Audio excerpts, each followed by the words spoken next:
эфире новости, в студии Кристина Якупова. Здравствуйте. Главные темы этого выпуска. Владимир Путин утвердил повышение минимального размера оплаты труда в России. Финансирование противопожарных мероприятий в лесах Якутии увеличат в 5 раз. В Якутске проходит триеннале «Арктический хронотоп-2021».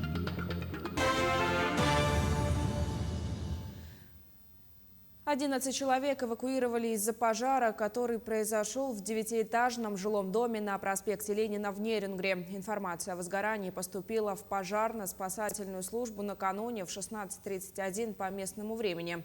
На момент прибытия первого пожарного подразделения через 6 минут горела одна квартира на 5-м этаже.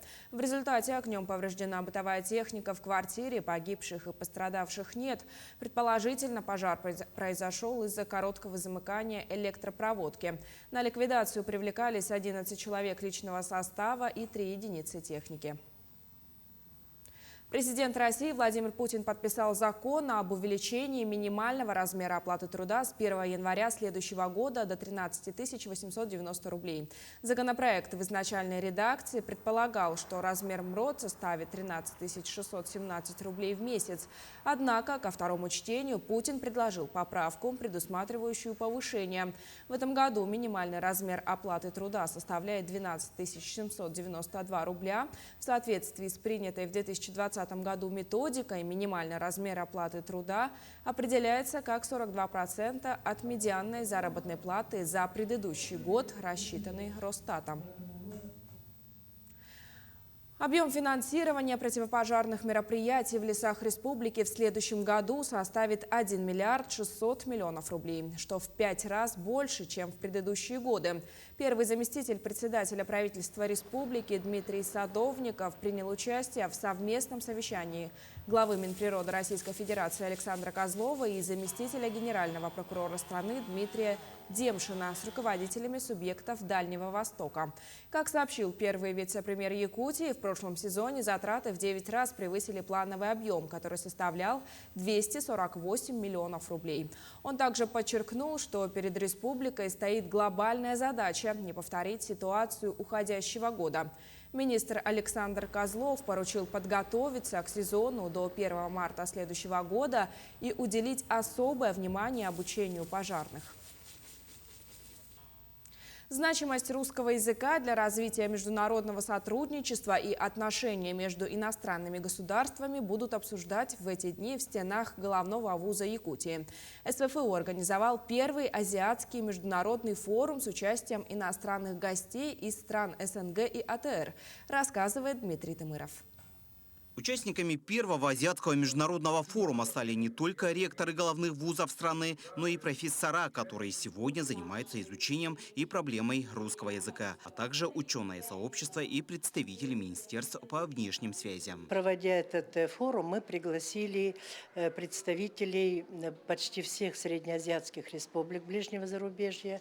Это Кыргызстан, Казахстан, Таджикистан, Узбекистан. Так? Вот. И кроме того, представители дальнего зарубежья, это из Китая, Вьетнама, Японии и так далее. Но в основном это будет дистанционно их участие. В рамках этого форума участники на протяжении 3 дней будут обсуждать вопросы преподавания русского языка в головных вузах страны, обучение его иностранцами и иностранными студентами, которые сегодня обучаются в стенах федеральных университетов России, обучение детей-мигрантов и иностранцев, проблемы чтения и изучения в иностранной аудитории, а также рассмотрят стратегию языкового образования в Республике Саха-Якутия. Этот форум будет своего рода подготовкой к мероприятию 2023 года в Кыргызской республике, где будет проходить год, будет объявлен год русского языка и литературы, год национального общения. И в этом форуме принимают участие многие вузы из Кыргызстана, что говорит о их интересе к этой проблеме. И я думаю, что это будет начало большой нашей работы по тому, что наш университет становится центром международного обучения русскому языку как иностранному. По словам приглашенных гостей и спикеров форума, значимость проведения этого мероприятия для вузов страны и для развития международного сотрудничества очень высока, так как русский язык стал не просто государственным языком, но и международным. Русский язык сейчас выходит за рамки просто русского языка для филологов, но выходит и русский язык специально преподается для специалистов иных сфер знаний. От медиков, биологов, химиков, физиков, математиков, географов и так далее. По всем спектрам необходим русский язык именно в этой области, где студенты иностранцы обучаются. Действительно, о значимости международного сотрудничества в сфере развития бизнеса и деловых отношений ректор Северо-Восточного федерального университета Анатолий Николаев говорил и в рамках Восточного экономического форума, который проходил в столице Дальнего Востока во Владивостоке.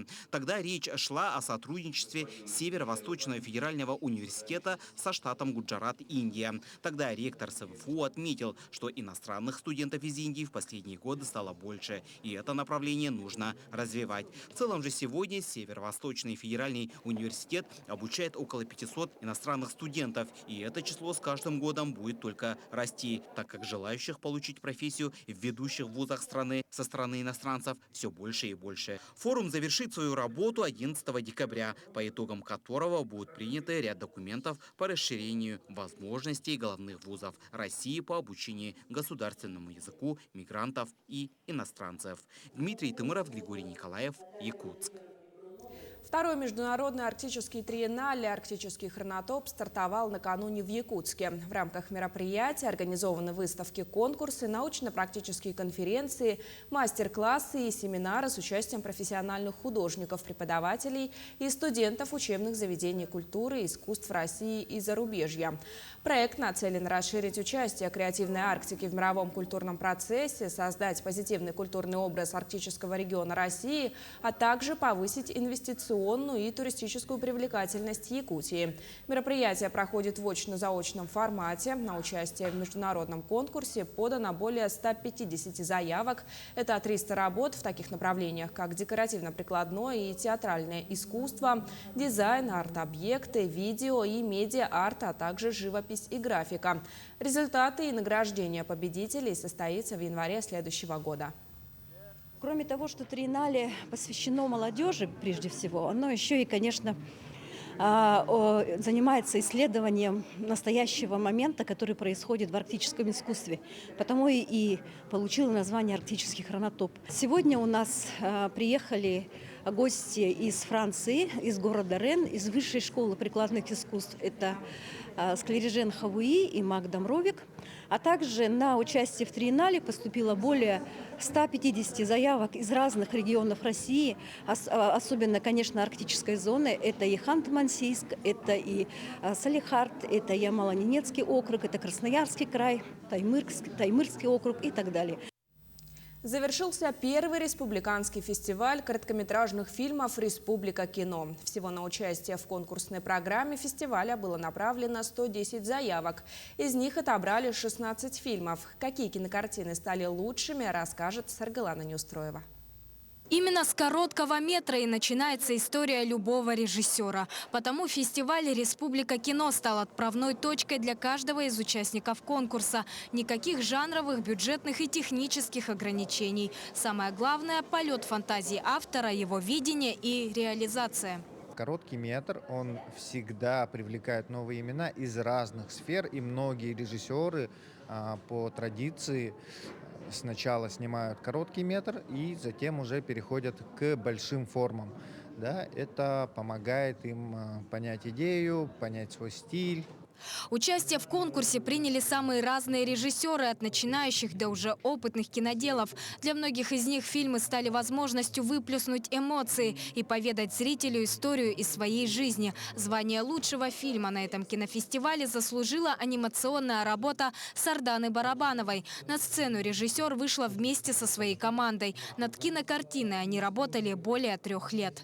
Мы снимали сначала воспоминания в Татинском улусе, все всегда проехали, снимали. И потом очень долго думали, как вообще этот фильм сделать, как передать эти истории вообще нынешнему поколению. Долго очень думали, 2-3 года, наверное. И потом только вот идея пришла, что нужно лучшее решение – это нарисовать эти истории и сделать анимацию. Сардане Барабановой вручили сертификат на сумму 100 тысяч рублей. Символическая сумма для целой команды аниматоров, сценаристов и других членов съемочной группы. Однако самое важное, что им дал кинофестиваль – поддержка самой крупной якутской кинокомпании «Саха-Фильм» и возможность дальше продвигать свой короткий метр на престижных кинофестивалях. Кроме того, теперь точно можно говорить о том, что традиция организации ежегодного фестиваля «Республика кино» положена. Это у нас первая проба, и это была идея Сарданы Революны Савиной. И вот как раз в преддверии этого фестиваля 30 ноября она была назначена на должность руководителя Саха-фильма. Этот фестиваль – это непосредственно ее детище. В будущем, да, в министерстве есть планы ежегодно продолжить вот именно фестиваль короткометражных фильмов. Завершением первого республиканского фестиваля «Республика кино» стало ясно. Новая эпоха якутского кино уже наступила, а ее расцвет вы наблюдаете прямо здесь и сейчас. Это доказала и вовлеченность якутян в кинопроизводство. Сарглана Неустроева, Семен Семенов, Якутск. Сборная команда Якутии выступит на фестивале чемпионов Всероссийского физкультурно-оздоровительного комплекса «Готов к труду и обороне» игры ГТО. Соревнования пройдут в Белгороде. Их участниками станут более 300 спортсменов из 56 команд. Республику представят 6 человек с наилучшими результатами в своих возрастных группах. Накануне команда встретилась с руководством регионального центра ГТО. В ходе встречи спортсмены получили форму, которую подготовили специально для грядущего старта. Игры ГТО пройдут с 8 по 12 декабря. В принципе, настрой у нас боевой, все как бы заряжены. Хотим очень выступить, уже прямо рвемся как бы. Ну, здесь мы прошли двухнедельную как бы подготовку, попробовали все виды, которые будем там показывать. Ну, если все выполним удачно, надеюсь, мы покажем хороший результат. Жительница Алдана, ветеран Великой Отечественной войны Елизавета Галле отметила столетний юбилей. Именинницы вручили почетный знак долгожителя, поздравления от президента России Владимира Путина и главы Якутии Айсена Николаева. Елизавета Иннокентьевна родилась в многодетной семье в Никольск-Уссурийске Приморского края. С 1972 года проживает в Алдане. На этом у меня вся информация. Мы следим за развитием событий.